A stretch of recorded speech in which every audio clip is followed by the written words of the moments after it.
Hello, I'm Casey Cheek, and this is my scrapbook project weeks 6, 7, and 8. For my week 6 scrapbook project article, I chose the article, Good Things Come to Those Who Wait, Delaying Gratification Likely Does Matter for Later Achievement, a commentary on Watts, Duncan, and Kwan, 2018, by Sabine Dobell, Laura E. Michelson, and Yuko Munakata. In this article, Dobell and colleagues 2019 analyze a controversial study by Watts, Duncan, and Kwan that challenged the long-held belief that a child's ability to delay gratification, like the example we saw during the famous marshmallow test video, is a powerful predictor of future life success. The authors argue that while Watts and colleagues found the predictive power of the test diminished when controlling for variables like family background, executive function, and cognitive skills, this methodological approach was flawed. Dobell and colleagues 2019 contend that these covariants are not mere confounds, but are in fact fundamental processes that support the ability to delay gratification. By statistically controlling for these supporting factors, Watts and colleagues inadvertently removed the very variance they were trying to measure, leading to an underestimation of the construct's significance. The key takeaway from this article is that delay of gratification is not an isolated skill, but is deeply embedded within and supported by a child's broader cognitive capacities and social environment. Therefore, interventions aimed at improving self-control remain valuable, as they would likely target these underlying support systems like executive function and trust. The article connects directly to the themes we learned about in week 6, like social and emotional development.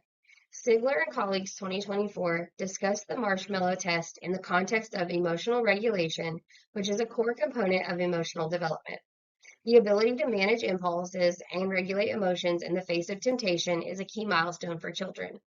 Furthermore, the commentary's emphasis on how social factors like trust, social norms, and parenting influence a child's decision to wait aligns perfectly with theories of social development, particularly social learning and Vygotsky's sociocultural theory. The argument that delay of gratification is scaffolded by the environment echoes Sigler and colleagues' discussion on how parents and cultural contexts help children develop self-regulatory skills. Ultimately, the commentary reinforces a central theme from the course, that development is not modular. Cognitive skills like executive functioning, emotional regulation, and social context are inextricably linked, and understanding a child's behavior requires a holistic view of these interacting systems. For my week 7 scrapbook project article, I chose Why Attachment Theory is All Sizzle and No Steak by Michael Aaron, PhD. In this provocative article, psychologist Michael Aaron presents a critical perspective of the clinical application of attachment theory. He acknowledges the theory's foundational research by Bowlby and Ainsworth as valid for identifying relational patterns, but argues that it has been overextended into a therapeutic craze that promises more than it can deliver. Aaron discusses 3 key critiques in the article.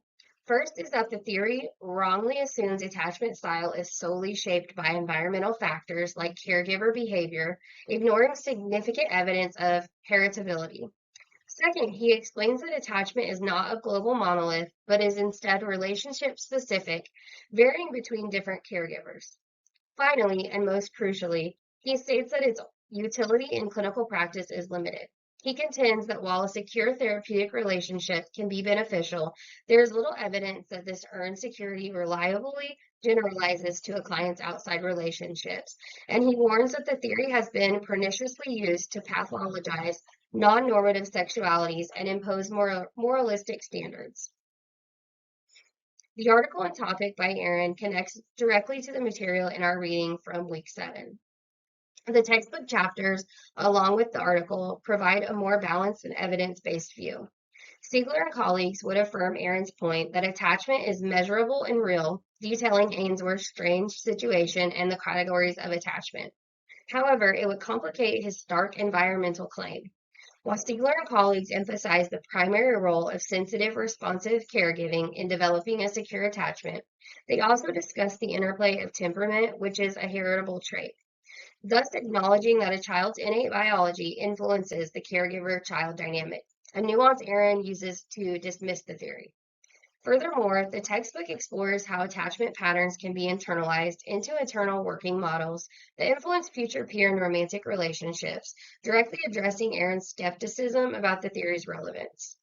Finally, Siegler and colleagues' discussion on family systems theory and the variety of parenting styles supports Aaron's assertion that attachment is not one size fits all, though it would frame this as a complexity of the theory rather than a reason to discard it. Ultimately, the article serves as a necessary critical counterpoint to the textbook's presentation, arguing that while attachment is a powerful descriptive lens, its prescriptive power in therapy is often overstated and can be ethically problematic. And for my week 8 scrapbook project article, I chose The Moral Development of the Child, an Integrated Model by Hing-Kyung Ma. In this article, Hing-Kyung Ma proposes a novel stage theory that synthesizes the affective and cognitive dimensions of morality, which have often been treated as separately in previous models. Ma critiques earlier theorists like Piaget and Kohlberg for focusing predominantly on the cognitive aspect while neglecting the powerful role of emotions and psychological needs. This integrated model outlines 3 stages, each defined by a specific psychological need, a corresponding form of altruism, and a mode of justice reasoning. Stage 1, which is physical survival, selfishness, and obedience, is driven by basic safety needs, features empathy primarily for significant others like parents and partners, and involves heteronomous morality based on obeying authority to avoid punishment.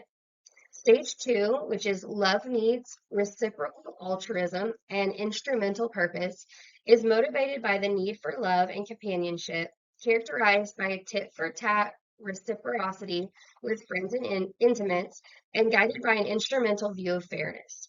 Stage 3, which is belongingness needs, primary group altruism, and mutual interpersonal expectations, centers on the need to belong to a primary group, is marked by a willingness to sacrifice for the in-group, and is governed by conforming to groups' norms and expectations to be a good member.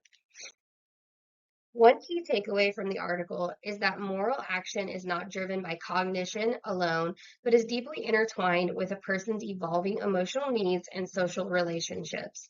Ma hypothesizes that this sequence is universal, though he suggests that higher stages may be more culture-based. This article directly challenges and complements the discussions and readings from week 8. The textbook dedicates significant space to the cognitive theories of Piaget and Kohlberg that Ma references, detailing their stages of moral reasoning.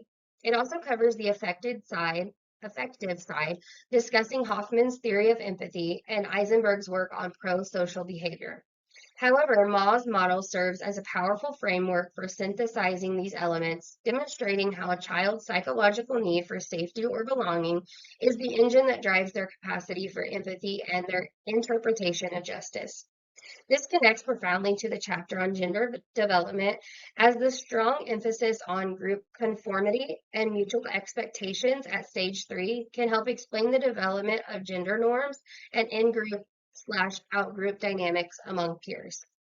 Ultimately, Ma's article provides a more holistic lens for understanding a child's moral world, arguing that to truly comprehend why a child shares a toy or defies an authority figure, one must consider not just their level of reasoning, but also their fundamental human needs for attachment, love, or belonging.